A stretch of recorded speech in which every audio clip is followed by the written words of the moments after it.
We are citizens of Kenya representing Samburu residents in general and in particular the interests of members of Ltungai Malaso Wildlife Conservancy within Samburu County in the Republic of Kenya.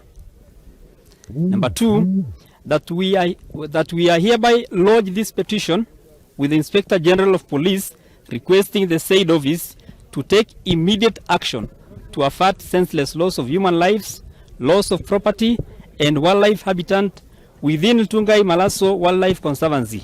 Ndio Mheshimiwa Lenges, mzee chairman wa wazee katika sehemu hii ya Samburu, kwamba anajiunga na Samburu County kupeana hiyo memorandum ambayo itakuja kulete manufaa hapa, ikiwa serikali itakuja kutimiza yale ambao wamesema.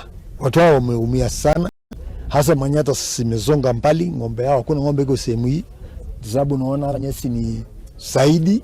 Sisi tunataka kuongea, sio kupigana.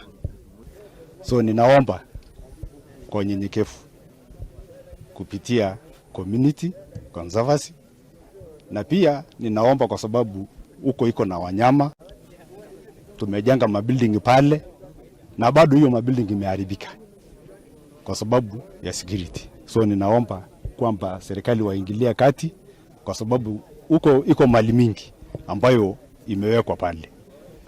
Area tulikuwa tunapanda mahindi hapo, siku hizi hatupandi mahindi juu ya adui.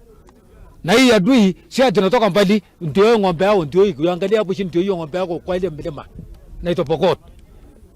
Kila siku tunasika watoto wetu, na ile kitu maajabu, afasali mtoto asike baba yake kwa sababu baba yake meseeka, lakini hii kusika watoto wachanga ile memaliza shule juzi ni aibu hata.